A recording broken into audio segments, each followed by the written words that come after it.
Hi friends, welcome to my channel Sana kitchen and vlogs. Tasty దొండకాయ చట్నీ ఎప్పుడైనా ఇలా చేశారా? చెయ్యకపోతే ఒక్కసారి ఇలా ట్రై చేయండి. చాలా సూపర్ టేస్టీగా అయితే ఉండిద్ది.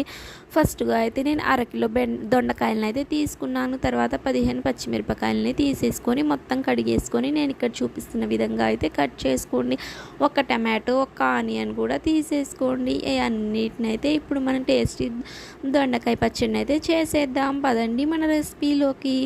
ఫస్ట్గా అయితే నేను ఒక బాండి పెట్టేసుకున్నాను. దాంట్లోకి అయితే 3 స్పూన్లు అయితే పెద్ద స్పూన్తో అయితే నేను ఆయిల్ అయితే వేసేసుకున్నాను. ఆయిల్ కొంచెం బాగా హీట్ అయిపోయిన తర్వాత మనం కట్ చేసుకున్న దొండకాయలను అయితే వేసేసుకోండి. తర్వాత లాస్ట్ మనం మొత్తం కట్ చేసుకున్న ఒకేసారి అయితే మొత్తం అన్నిటిని అయితే వేసేసుకొని మీడియం ఫ్లేమ్ మీద అయితే బాగా ఉడికినట్టుగా అయితే కొంచెం సేపటిగా చూసుకొని అడుగు అంటకుండా బాగా అయితే ఇలా మగ్గనివ్వండి.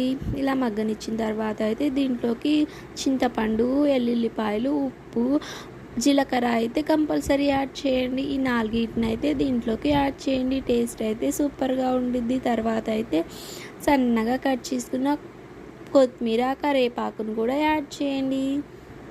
ఈ మొత్తం యాడ్ చేసేసుకున్న తర్వాత అయితే మనం బాగా కొంచెం సేపు అయితే ఇవి మగ్గినట్టుగా అయితే వేపేసుకోండి.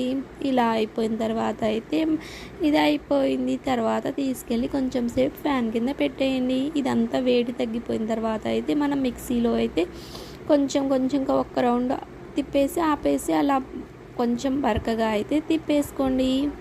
ఇంతేనండి, మన టేస్టీ రెసిపీ అయితే దొండకాయ చట్నీ అయిపోయింది. మీరైతే ఇప్పుడు దాకా ఇలా ట్రై చేయకపోతే ఒక్కసారి ట్రై చేయండి. ఇది చపాతీ, అట్టు, అన్నం దేంట్లోకైనా సూపర్ కాంబినేషన్. Bye friends.